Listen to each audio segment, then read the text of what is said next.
This is Dan, your great adventure guide, and I am definitely happy to be back here.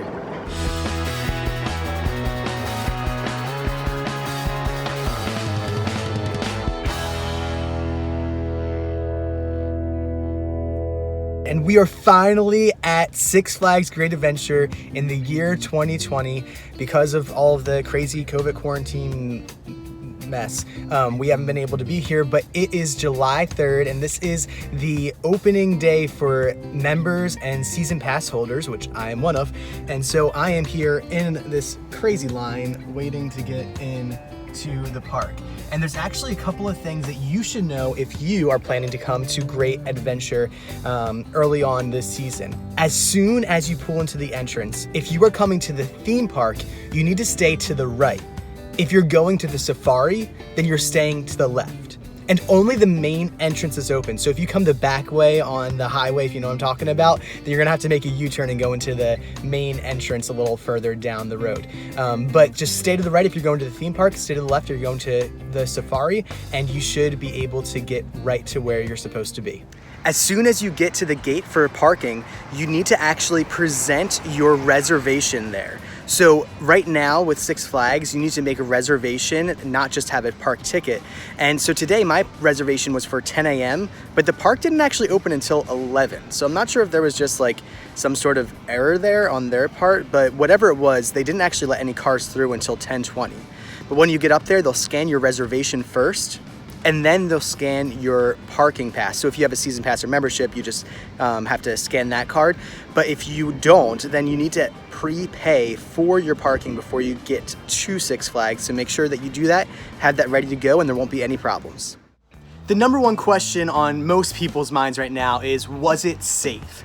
Well, yes and no. I guess I felt safe most of the time. I mean, right from the start, you walk through these tents, just this one long tent, and it does a thermal scanning for your temperature. So you don't have to stand one by one and get like scanned with the singular guns like you've seen in a lot of different places. But you just walk right through. It's very quick, very effective.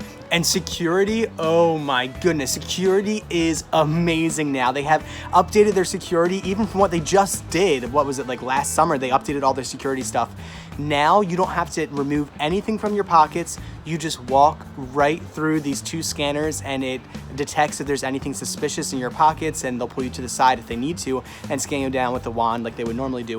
But it was super simple to go through, which was really nice, and really was probably the only thing that day that was quick and effective, and you weren't standing in line for forever. But yeah, so that was really nice. And throughout the park, they have these clean teams or clean squads, I don't know what they're calling them, and they have these people that are walking around with these, like, you know, like the disinfectant bug sprayer, weed killer, big bottles that they have like on their backpacks. They have like, look like Ghostbusters busting through the place, and they're spraying down disinfectant on all of the benches and the trash cans, anywhere that's a high touch point area. And they also have people that are cleaning the railways periodically in the queue lines, which was really cool to see. They are clearly taking things very seriously when it comes to cleanliness. And the other thing that you'll see all throughout the park and all throughout our world, it seems like, is those social distance markers. And they are everywhere around the park. Every concession stand, every line for a ride, waiting to get into the park, there are social distancing markers everywhere. And in theory, it should work really well. But unfortunately, in our world, it really doesn't. I mean, it's really simple, folks. I mean, public service announcement, this is pretty much like everywhere that you go if you're going to a grocery store or if you're going to Six Flags. When you see social distancing markers spaced out evenly throughout some sort of a line area, the idea is that you and your party are supposed to stand where the marker is. And then the next party stands at the next marker. Now, there were some places where this was very obvious and people were following it, but there were other places where people were getting confused because they kept hearing through different announcement and different signage around the park that you need to keep a 6 feet distance between you and the next person. This is true, but sometimes the social distancing markers were more than 6 feet apart, and it had a purpose. So like if you were to go to Nitro, for example, they actually have every other row in the queue blocked off. So you don't just snake right next to people, but you have to like go one over so that even if you're across from somebody else, you're like 6 feet apart. But in El Toro, they didn't have that. And so what they did was they made the social distancing markers like 12 feet apart instead of 6 feet apart. That way, they could make it every other, depending on which side you're standing on. So like, you know, you have one party here in the one line, the next party's down away, and then there's a party in the middle on the next row over, if that's making any sense. It's really simple if people do it, but I tried to explain this to other seemingly intelligent human beings in the line I was with in a very calm manner, and they just didn't get it. So when it comes to social distancing, there's times at Six Flags that this is very simple, and there's other places where it seems impossible, and some people are just ignorant, and that's life anywhere that you go right now. So you're gonna have to make a decision for yourself there. They did have hand sanitizer all throughout the park and in many different places, and they made you sanitize your hands before going on any attraction. And there's also hand sanitizer every time you left an attraction so you could sanitize your hands again, which was really nice. People have been saying that they were wiping down like the restraints between every set of riders, and I didn't see that happen. I'm sure it's happening periodically throughout the day as they were doing with all the different handrails and benches and trash cans and all that kind of stuff.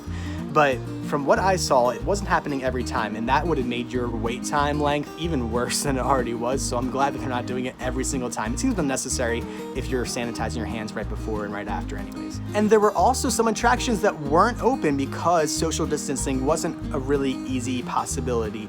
I mean, like if you go on a roller coaster, if you're on El Toro, they only let people sit in the front row of every car. So it'll be like front row filled with 1 or 2 people, and then 2 empty spaces next row filled.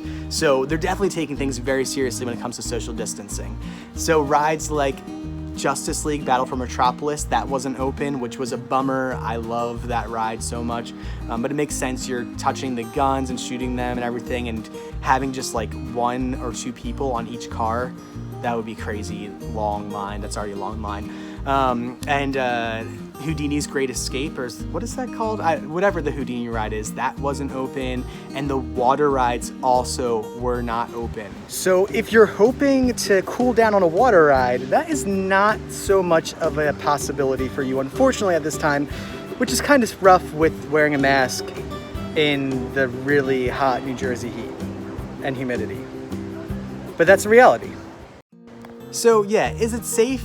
Yes and no. Six Flags, honestly, when it comes to the safety procedures here, went above and beyond, and I was really impressed with how seriously they were taking everything in this first day.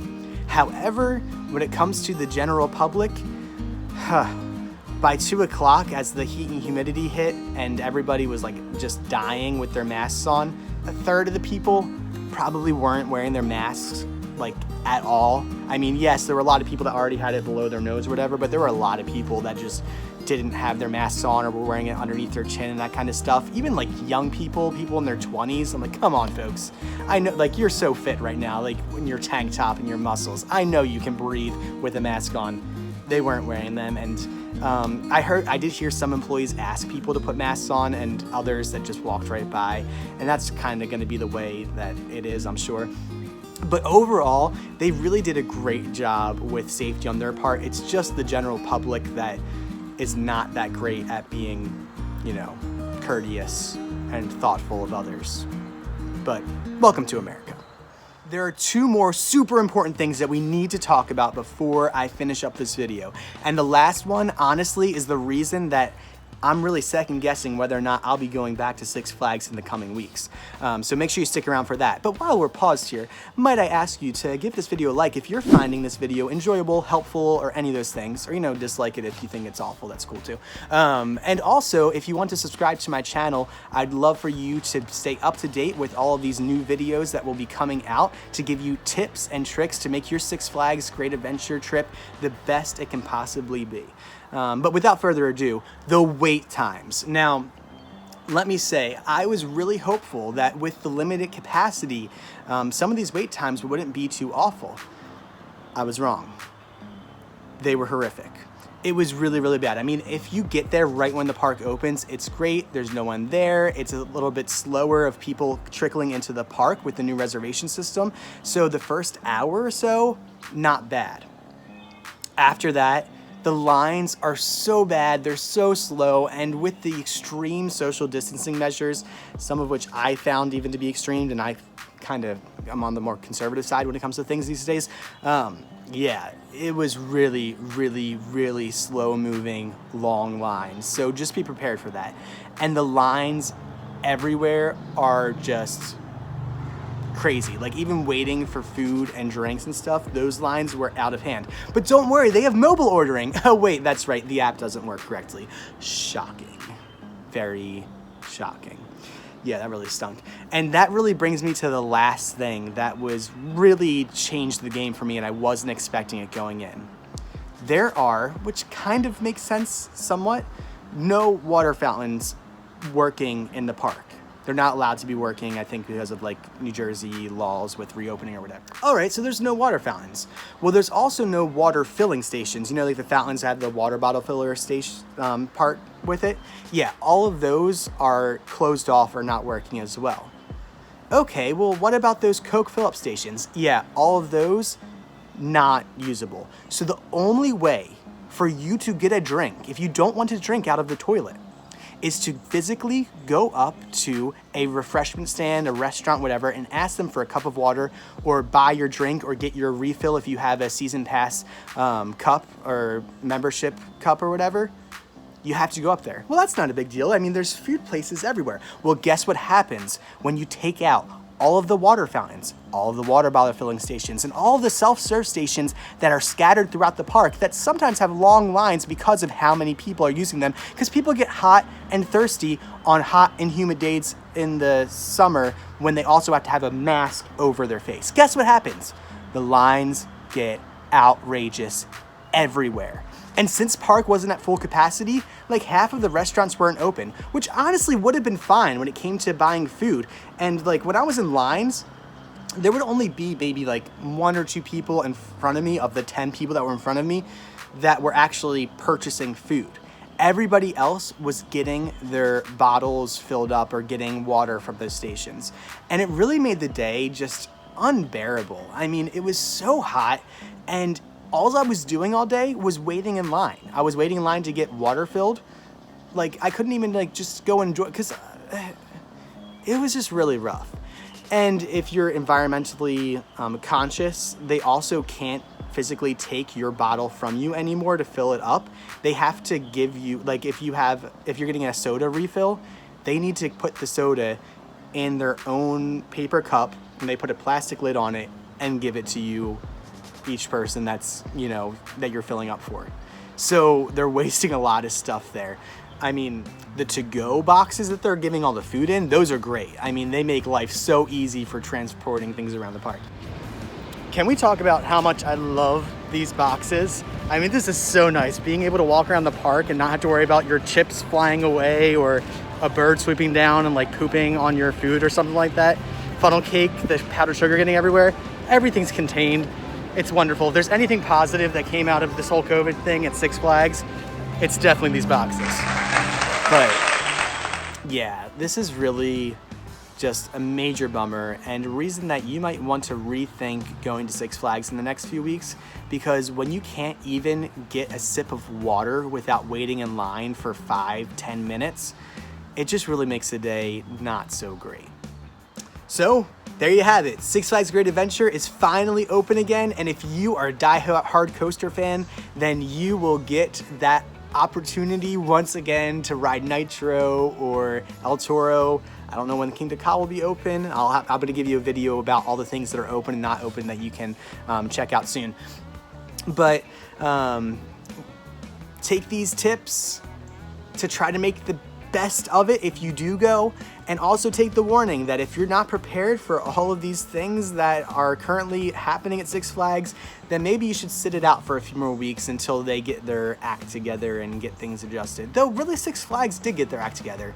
There's just a few minor tweaks that I think could really make this whole experience so much better. But until then, we'll just have to learn to live with it. yeah, so that's all I got. I hope that you found this video helpful, and be looking for more videos with more really helpful tips and tricks, especially during this time of COVID. I'd love to be your great adventure guide.